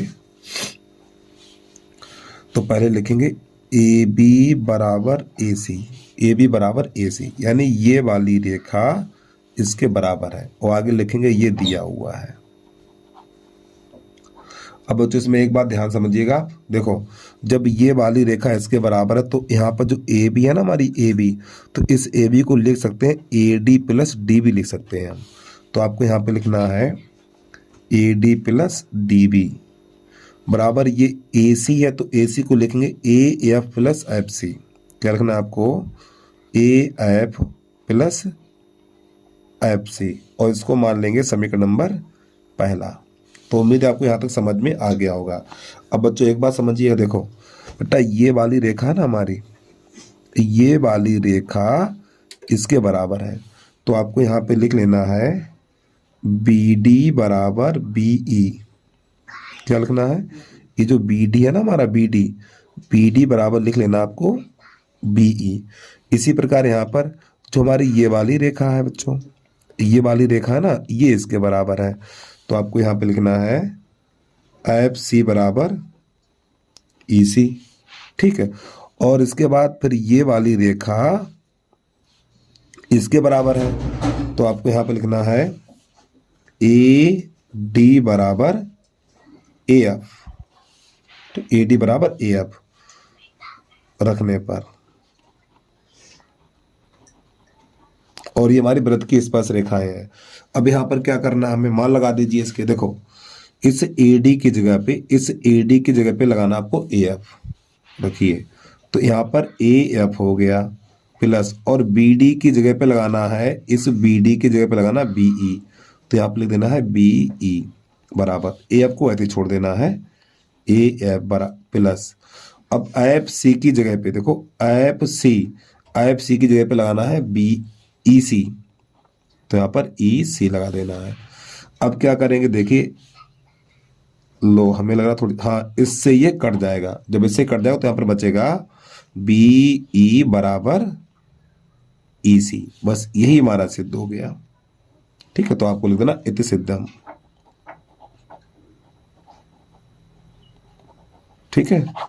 इसके बाद अगला प्रश्न देखिएगा आप लोग, प्रश्न नंबर 5वां, प्रश्न नंबर है 22 का। यहाँ निम्नलिखित बारंबारता सारणी का माध्यक यदि 28.5 हो तो एक्स वाई के मान ज्ञात कीजिए, जबकि बारंबारता का योग, तो पहले तो आपको प्रश्न ठीक करना है, यहाँ पे बारंबारता का योग 60 करना है, तब इसका आंसर निकल के आएगा, और ये हमें टेबल दे रखी है, चलिए समझिएगा। तो यहाँ पे एक्स वाई का मान ज्ञात करना है और बारंबारता का योग 60 है और माध्यक हमारा 28.5 है, चलिए समझिएगा। तो बच्चों ये वर्ग अंतराल है, ये हमारी बारंबारता, तो अगला कॉलम बनाना पड़ेगा संचयी बारंबारता का। तो संचयी बारंबारता का कॉलम कैसे बनाते हैं देखिएगा, ये 5 है तो पहले 5 लिख लो, इस 5 में x को जोड़ो, 5 प्लस x, काफ़ी बच्चे 5x कर देते हैं तो वो गुणा हो जाता है, ठीक है, जोड़ते इस प्रकार है, 5 में इसको जोड़ेंगे तो आपका हो जाएगा 25 प्लस x, और 25 15 जोड़ेंगे तो ये हो जाएगा हमारा 40 प्लस x। अब इसमें ये y जोड़ेंगे तो 40 प्लस x और प्लस y, अब इसमें 5 को जोड़ेंगे तो हो जाएगा 45 प्लस x प्लस y, इस प्रकार। और प्यारे बच्चों यहाँ पे जो बारंबारता का योग दे रखा है 60, तो यहाँ पे आपको लिखना है 60, ठीक, तो बारंबारता के योग को n बोलते हैं, ध्यान रखिएगा आप लोग। तो n बराबर हमारा हो जाएगा 60। और प्यारे बच्चों एक बात ध्यान रखिएगा, जो संचयी बारंबारता की अंतिम संख्या ये वाली, ठीक है, संचयी बारंबारता की अंतिम संख्या और बारंबारता का योग ये दोनों आपस में बराबर होते हैं। ठीक, तो इन दोनों को बराबर करेंगे हम। तो आपको यहाँ पे लिख लेना है 45 प्लस x प्लस y बराबर 60। इस 45 को दर भेजिए तो x प्लस y बराबर 60 माइनस 45, तो x प्लस y बराबर बचेगा 15। और बच्चों ये बन जाएगा हमारा समीकरण नंबर फर्स्ट। ठीक है, अब आपको यहाँ पे जो माध्यक दे रखा है उसको देख लीजिए। माध्यक बराबर दे रखा है हमें 28.5, ये में माध्यक दे रखा है। और बच्चों ये माध्यक का जो सूत्र होता है हमारा L plus n/2 minus CF और बटा F इंटू H और बराबर है 28.5। अब ये वाले मान कैसे ज्ञात करेंगे ये देखिए आप लोग। तो बच्चों यहाँ पे माध्यक कितना 28.5 है, तो आपको देखना है वर्ग अंतराल में 28.5 कहाँ पर मिलेगा। तो बच्चों 28.5 20 और 30 के बीच में आएगा। तो यहाँ पे आपको लिखना L बराबर 20 और ये F बराबर 20 और इससे सामने से ऊपर ये हो जाएगा हमारा CF। ठीक, तो इस प्रकार ये मान हमने ज्ञात कर लिए है। और इसके बाद यहाँ पे देखिए वर्ग अंतराल में कितने का अंतर है, 10-10 का अंतर है। तो आपको यहाँ पे लिख लेना है H बराबर 10। ठीक, अब ये सब मान यहाँ पे लगा दीजिए। तो बच्चों L का मान कितना है, L का मान है 20। तो आपको यहाँ पे लिखना है 20 प्लस n/2, n का मान कितना है 60 है। तो आपको यहाँ लिखना है 60/2 और माइनस CF का मान ये रहा 5 प्लस x और ये बटा F का मान कितना है 20 है। तो आपको यहाँ पे 20 लगा देना है। H का मान 10 है बराबर 28.5। इस प्रकार अब इसको हल करिए। तो बच्चों यहाँ पे 0 से 0 कट जाएगा हमारा और ये वाला 20 पहुंचेगा इधर और यहाँ पे 2 का भाग लगेगा तो ये हो जाएगा 30। तो पहले ये वाला 20 इधर पहुंचाएंगे, फिर जब कोष्टक से बाहर माइनस का चिन्ह तो अंदर वाले चिन्ह बदलेंगे। तो यहाँ पर हमें मिलेगा 30 माइनस 5 माइनस x। ठीक, इस प्रकार। और यहाँ पर बचेगा बटा 2 और बराबर 28.5, ये वाला माइनस 20 बन जाएगा। तो बच्चों यहाँ पर बचेगा 25 का 25 माइनस x और बटा 2 और बराबर यहाँ बचेगा हमारा 8.5 और बटा 2 कर लो इसके नीचे। अब इसका गुणा इसमें, रुक जाओ 1 मिनट। हाँ बच्चों वहाँ पे ज़्यादा 2 नहीं होगा यहाँ पे, ठीक है 1 होगा, इसके नीचे 1 कर लो। 28.5 में से 20 घटाएंगे तो यहाँ पर 28.5 में से 20 घटाएंगे तो 8.5 बचेगा और इसके नीचे 1 करेंगे, इसका इसमें इसका इसमें। तो 25 माइनस x और बराबर हो जाएगा 2 पंजे 10 और 8 दूनी 16, 1 17 और 10 यहाँ लग जाएगा। अब यहाँ पे क्या करना है 17 ले जाओ इधर और x ले जाओ इधर। तो आपका हो जाएगा 25 माइनस 17 बराबर x, तो x बराबर 8 हो जाएगा हमारा। और ये वाला मान लगाना समीकरण नंबर 1 में। तो यहाँ पे 1 में रखने पर, तो 1 कौन सा समीकरण हमारा यही तो है, तो यहाँ पे लगा देंगे आप। तो यहाँ पर लिखना है आपको 8 प्लस y और बराबर 15। इस 8 को उधर भेज दीजिए तो y बराबर 15 माइनस 8 और y बराबर 7। तो ये हमारा प्रश्न हल हो जाता है। ठीक है, चलिए अगला प्रश्न देखिएगा। और बच्चों देखो यहाँ पर हम प्रश्न डालना भूल गए। प्रश्न नंबर है 22 का यहाँ। ठीक है, चलिए अगला देखिएगा प्रश्न आप। प्रश्न नंबर 22 का क्या है, यदि 2 पासे एक साथ फेंके जाते हैं तो दोनों पासों की संख्याओं का योग 7 से 7 से छोटा होने की प्रायिकता ज्ञात कीजिए। चलिए समझिएगा। तो बच्चों प्रश्न लिख लो पहले 22 का चा।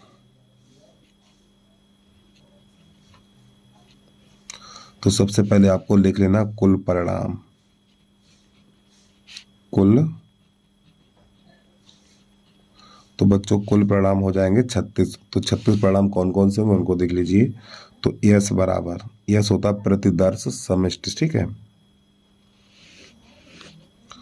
तो यहाँ पे आपको 11 कोष्टक में से 11, 12, 13, 14, 15 और ये 16 ऐसे करके लिख देना और बीच में यहाँ पे कामा लगाना है, ठीक है। फिर लिखना आपको 21,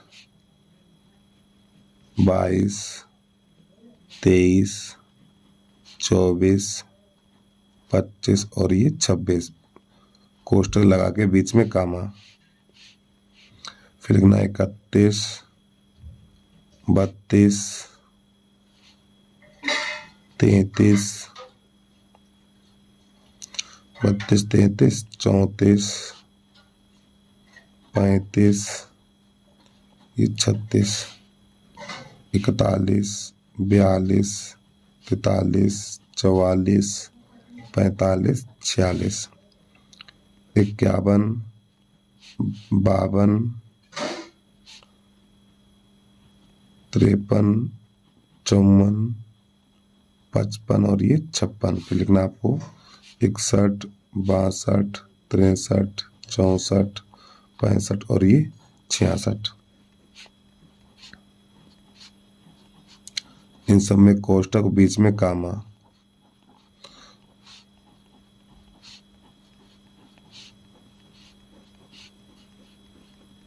बीच में कामा भी लगाना है आपको।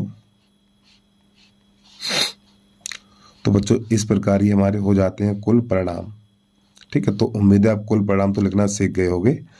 अब इसका प्रायिकता कैसे ज्ञात करते हैं देखिएगा। यहाँ पर भी आपको महिला कोष्टक लगा देना है। तो बच्चों प्रश्न कह रहा है योगफल 7 से छोटा हो। हमें यहाँ पे वह पासा देखना है जिनका योग 7 से छोटा होना चाहिए।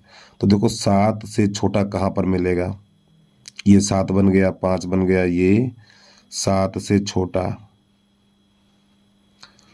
तो बच्चों यहाँ पर क्या करेंगे, ये वाले देखो इनका योग 7 हो रहा है, ठीक है। तो ये वाले आपको परिणाम नहीं लेने बच्चों, ये वाले आपको परिणाम नहीं लेने हैं, ठीक है। तो यहाँ पे लिखना है दोनों पासों पर योग फल 7 से छोटा हो। तो आपको यहाँ पे लिख लेना है दोनों पासों पर, दोनों पासों पर, दोनों पासों पर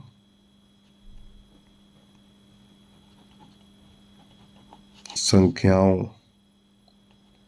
का योगफल 7 से कम,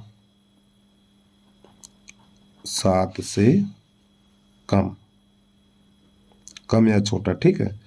तो ये वाले सब नंबर लिख लीजिए आप। क्या क्या लोग 11, 12, 13, 14, 15।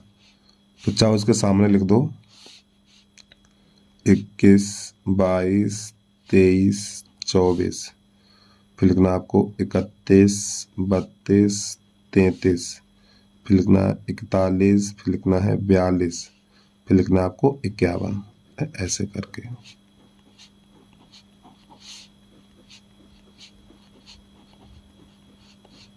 भाई प्रश्न 4 नंबर में है, कुछ तो बड़ा करिए आप, नहीं तो एक लाइन में आंसर निकाल दोगे तो कैसे बात बनेगी, ठीक। इस प्रकार इसको भी कोष्टक में ऐसे बंद कर दीजिए। तो बच्चों ये हमारे हैं अनुकूल परिणाम। अब आप लिखनी है प्रायिकता। तो प्रायिकता PE बराबर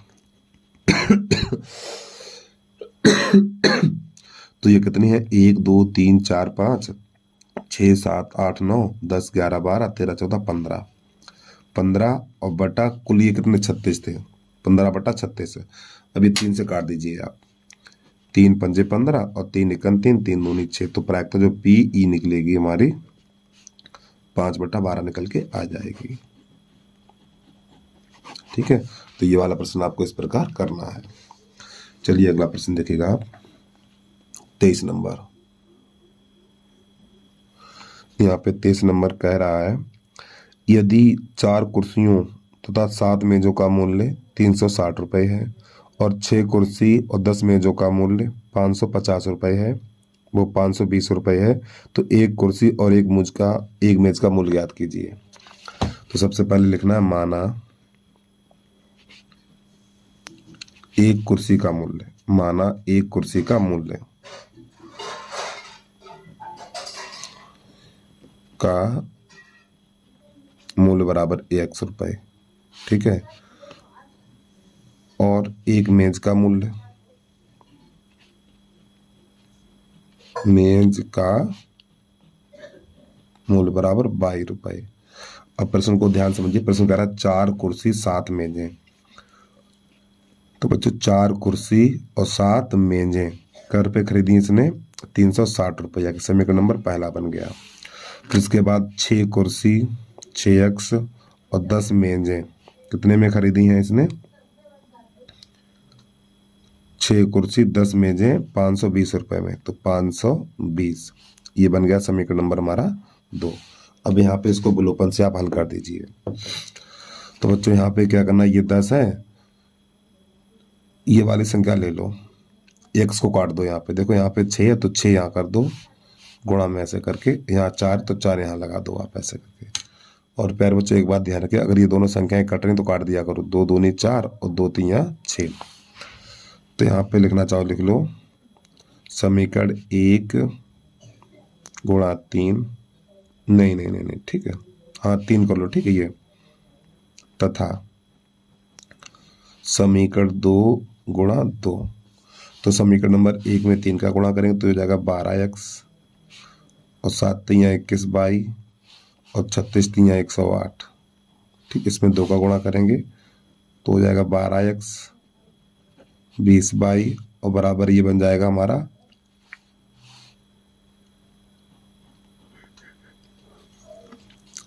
10 40 बन जाएगा हमारा। ठीक है, नीचे लकीर करो, चिन्ह बदलो, काटो, माइनस माइनस माइनस, तो बच्चों यहाँ से कट जाएगा और ये बचेगा 22 और बराबर यहाँ पर ये हमें मिलेगा 40।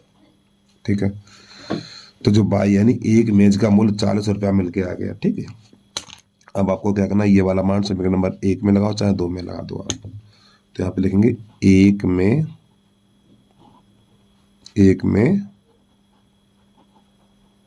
रखने पर, तो 1 कौन सा हमारा यही तो है, तो 22 की जगह पे 40 लगा देना है यहाँ पर हमें।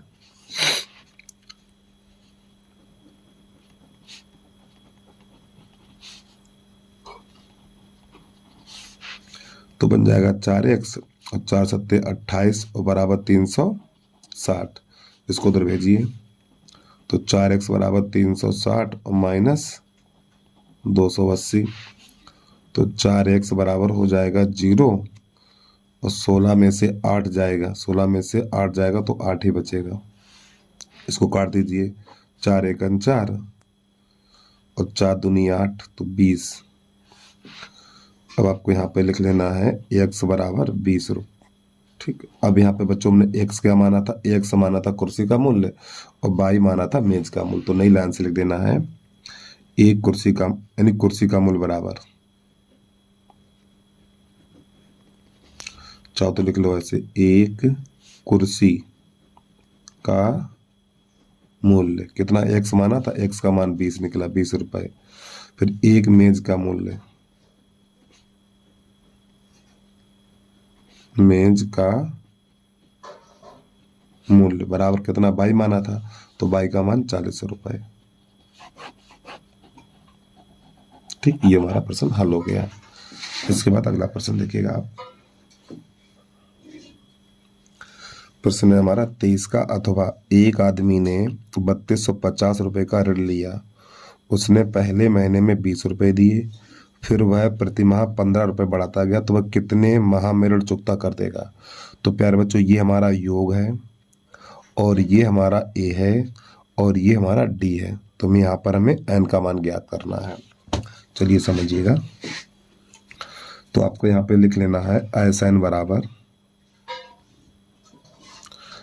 बराबर दे रखा है 3250। जो कोई व्यक्ति ऋण लेता है ना उसको SN बोलते हैं, ध्यान रखिएगा आप लोग। फिर पहले महीने में उसने 20 रुपए दिए तो A बराबर प्रथम माह हो गया ना 20। फिर इसके बाद 15 रुपए बढ़ाता चला गया, ठीक। ये D यानी सार्वंतर D बराबर हो गया हमारा 15। तो आपको यहाँ पे सूत्र लगा देना SN बराबर ये दे रखा है 3250। यहाँ पे सूत्र लगाना SN की जगह पे N/2 2A + N - 1 × D बराबर 3250। अब यहाँ पे ये मान लगा देंगे हम। n का तो मान ज्ञात नहीं, तो N/2 2A का मान कितना है 20 है, तो आपको यहाँ पे 20 लगा देना है, और N - 1 और D का मान 15, तो आपको यहाँ 15 लगा देना है, बराबर हो जाएगा हमारा 3250। अब यहाँ पे इसको थोड़ा हल करिए। और प्यारे बच्चों ये 2 है ना हमारा, इस 2 का गुणा इधर हो जाएगा, तो यहाँ पर बचेगा n और ये हो जाएगा 40, और प्लस इसका अंदर गुणा करिए 15n और माइनस का 15, और बराबर हो जाएगा हमारा ये, इसमें 2 का गुणा हो जाएगा 0, तो 5 10, 2 दूनी 4 1 5, और ये 2 3 6, ठीक 6500 बन जाएगा। अब यहाँ पर n, तो ये 15n और ये 40 है, प्लस का ये माइनस का है, तो प्लस का 25 बचेगा हमारा, बराबर 6500। अब इसमें अंदर गुणा करेंगे तो ये बनेगा हमारा 15n² और प्लस का 25n, इसको अंदर लाएंगे तो माइनस का 6500 बराबर 0। अब प्यारे बच्चों क्या करना, यहाँ पे देखो इसमें क्या होगा बेटा, इसमें 5 का भाग लगेगा, तो 5 का भाग लगा दो। देखो भाग लगा दिया करो, भाग यानी भाग लगाने से सवाल छोटा हो जाता थोड़ा। 5 का भाग देने पर, या 5 काम में भी ले सकते हैं आप। जब इसमें 5 काम लेंगे तो 5 3 15, 5 25 माइनस 5 1 5 और 5 3 15, 1300 बन जाएगा हमारा ये, बराबर 0। अब करो काम यहाँ पर। तो अब इसके काटने हैं गुणनखंड। तो देखो 13 3 39, तो 3900 के ऐसे गुणनखंड करो घटाने पर 5 मिले। तो आपको यहाँ पे क्या करना है, यहाँ पे लिखना है 65 × 60, ठीक। जब इन दोनों का गुणा करें 3900 मिलेगा और घटाएंगे तो 5 मिल जाएगा हमें। तो यहाँ पे 3n² प्लस का, यहाँ पे आपको लिख लेना है 3n², n 65 माइनस 60 और माइनस का 1300 और बराबर 0। 3n² 65n माइनस का 60n और माइनस का 1300, ठीक, और बराबर 0। अब यहाँ से n कॉमन लेंगे, जब बच्चों यहाँ से n कॉमन लेंगे 3n और प्लस का 65। अब यहाँ से कॉमन लेना 20, तो माइनस का जब 20 कॉमन लेंगे तो बच्चों 20 3 60 माइनस, अब 20 छक्का 120, 10 बचेगा, 20 पंजे 60 हो जाएगा हमारा, ठीक है, और बराबर 0। प्लस होगा जब माइनस कॉमन लेंगे, तो यहाँ पे 3n प्लस का 65 और n माइनस 20 बराबर 0। अब बच्चों यहाँ से n का मान निकालेंगे, तो 3n प्लस का 65 बराबर 0, तो यहाँ से n बराबर माइनस का 65/3, जो कि अमान्य है हमारा, ठीक है। तो आपको यहाँ पे लिख देना है अमान्य। अब यहाँ पे देखिएगा n माइनस 20 बराबर 0, तो n बराबर 20, ठीक है, और यही हमारा उत्तर हमारा मान्य होगा। तो लास्ट में क्या कह रहा है, कितने माह में, एक बात देख लें आप, हाँ कितने माह में, तो जो माह की संख्या निकली है 20 माह, तो आपको लिख देना माह बराबर 20, ठीक। तो इस प्रकार ये प्रश्न हमारा हल हो जाता है। अब इसके बाद प्रश्न नंबर 24 देखिएगा आप। प्रश्न नंबर 24 है हमारा, एक बहुमंजिल भवन के शिखर से देखने पर 8 मीटर ऊंचे भवन के शिखर और तल के अवनमन कोण क्रमशः 30 अंश तथा 45 अंश पाया गया। बहुमंजिल भवन की ऊंचाई और दोनों भवनों के बीच की दूरी ज्ञात कीजिए। चलिए समझिएगा। तो बच्चों सबसे पहले आपको बनाना है एक क्षैतिज तल इस प्रकार, और ये हमारा एक बहुमंजिल भवन है। बहुमंजिल का मतलब है काफी ऊंचा होगा।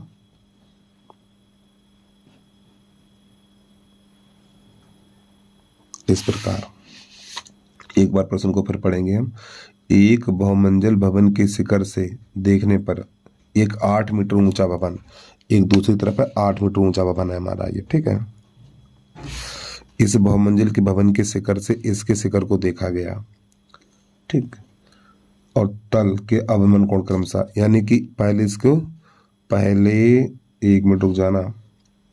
एक बहुमंजिल भवन के शिखर से, हाँ ठीक, यहाँ से देखा गया, पहले इसके शिखर को देखा गया फिर इसके तल को देखा गया, तो इन दोनों को मिलाएंगे हम। ऊपर से देखा गया, ठीक है, छोटे वाले को, इसको यहाँ से मिला दीजिए और इसको यहाँ से मिला दीजिए। अवमन कोण ना, तो ऊपर से देखा जाएगा, इसको यहाँ से मिला देना है। तो यहाँ लिख दो ए, यहाँ लिखो बी, यहाँ लिखो सी, यहाँ लिखो डी, यहाँ लिख दो ई, और एक रेखा ऊपर खींचनी पड़ेगी आपको, और यहाँ लिख देना है ई के बाद एफ। तो बच्चों ये वाला कोण है हमारा 30 अंश और ये वाला कोण है हमारा 45 अंश। तो बच्चों यहाँ पर ये वाला 30 हो जाएगा और ये वाला 45 हो जाएगा। तो चित्र बन के तो हमारा तैयार हो गया। तो ये वाली दूरी दे रखी है 8, तो 8 ये है, तो यहाँ से लेके यहाँ तक 8 ये है, और ये वाली दूरी h कर लो और ये वाली दूरी x कर लो। तो इसमें हमें क्या ज्ञात करना है, दोनों भवनों के बीच की दूरी ज्ञात करनी, यानी ये x का मान बताना है, और इसके बाद आपको बहुमंजिल भवन की ऊंचाई ज्ञात करनी, यानी BD का मान भी आपको ज्ञात करना है। चलिए समझिएगा। तो सबसे पहले आपको लिख लेना है, माना BD एक बहुमंजिल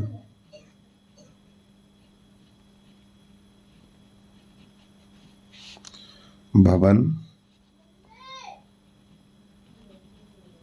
तथा AE एक भवन है, ठीक है।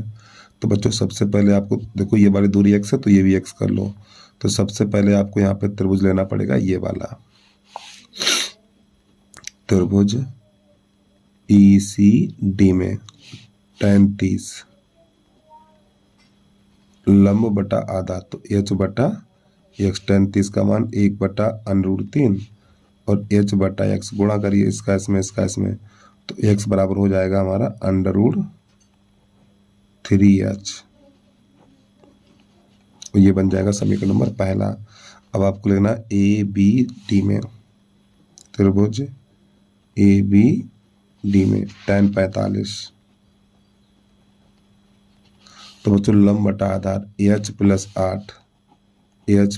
8 और बटा x, tan 45 का मान 1, तो h प्लस 8 बटा x का मान ये रहा √3h। तो गुणा करिए इसका इसमें इसका इसमें, तो √3h बराबर ah प्लस 8।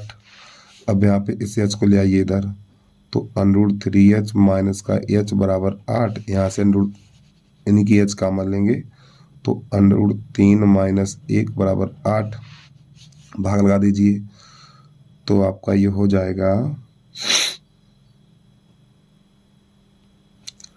h बराबर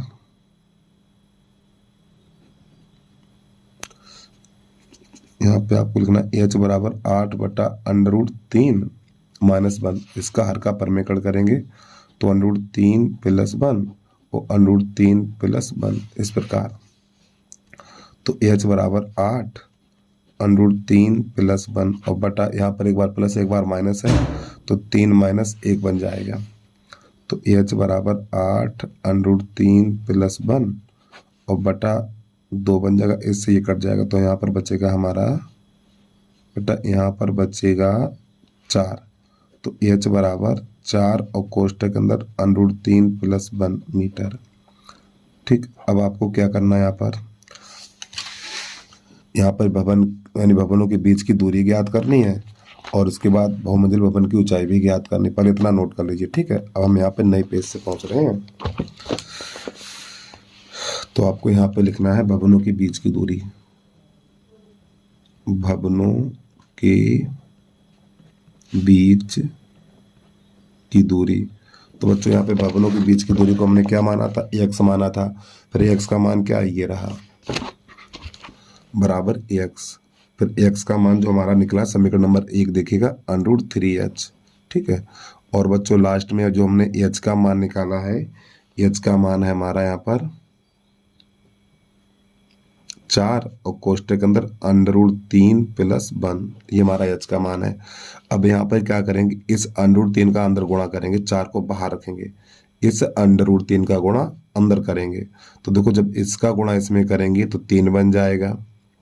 फिर √3 का 1 में करेंगे तो √3 बन जाएगा। और कोष्टक से बाहर 4 जिंदाबाद है। ठीक, ये इसका आंसर निकला। फिर इसके बाद आपको लिखना है बहुमंजिल भवन की ऊंचाई। नई लाइन से बहुमंजिल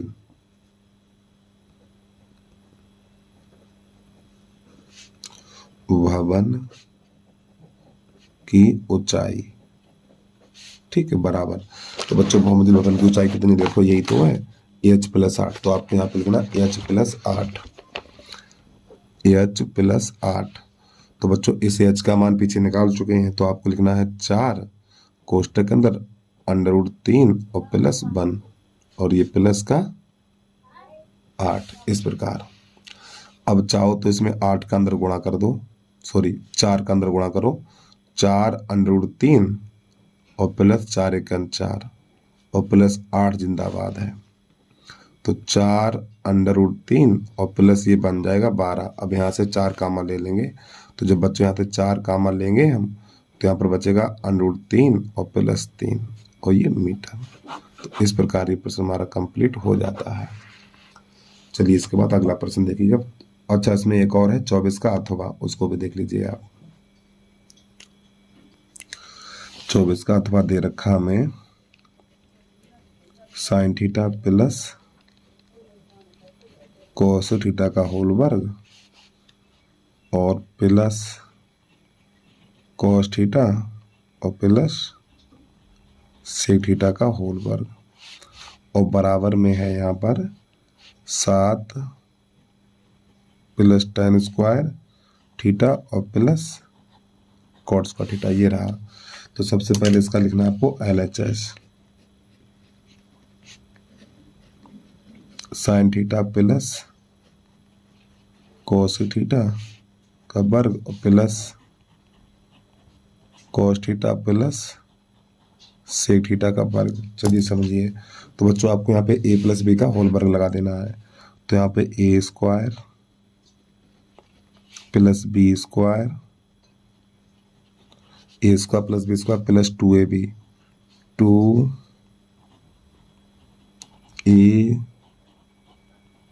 और ये b प्लस, अब यहाँ पर a² + b² सेक है, ठीक है, a² + b² बच्चों सेक बना हुआ है a² cos² + sec² + 2ab 2a और ये b। तो बच्चों यहाँ पे सूत्र होते हैं, देखिए अगर आपको याद हो तो अच्छी बात है। यहाँ पे क्या क्या लगेगा वो देख लीजिए। यहाँ पर cos² बराबर होता है आपका 1 + cot थीटा, sec² बराबर होता है 1 + tan²। फिर इसके बाद sin थीटा × cos थीटा बराबर 1। फिर इसके बाद होता है cos थीटा × sec थीटा बराबर 1। तो बच्चों ये वाले यहाँ पे सूत्र काम करेंगे, ठीक है। अब यहाँ पे क्या करेंगे, इन दोनों को पास पास लिखेंगे, sin² theta plus cos² theta. अब इसके बाद आपको लिखना है प्लस। तो प्यारे बच्चों इसका मान हो जाएगा 1, तो आपको लिखना 2 × 1, ठीक है। फिर इसके बाद इसकी जगह पे लिखेंगे 1, तो आपका ये हो जाएगा 2 × 1, ठीक, इस प्रकार। अब बच्चों ये 2 बचे हैं, तो इस cos² की जगह पे लिखेंगे 1 + cot 1 + cot² थीटा, ठीक है। फिर यहाँ पर प्लस का चिन्ह लगा के अब ये सेक बचा हुआ है तो सेक को लिखना 1 + tan, 1 + tan स्क्वायर थीटा। अब बच्चों आपको ये तो पता ही होगा sin square plus cos square इसका मान 1 होता है, तो आपको यहाँ पे 1 + 2 एकन 2 + 2 एकन 2 प्लस ये 1 और ये 1 2 कर दो, चलो लिख दो, बाद में करेंगे हम। cos square theta plus 1 + tan square theta. अब सभी नंबरों को जोड़ दीजिए आप। 4 1 5 2 2 4 1 5 और 1 6 और 1 7, तो 7 + cos square theta plus tan square theta.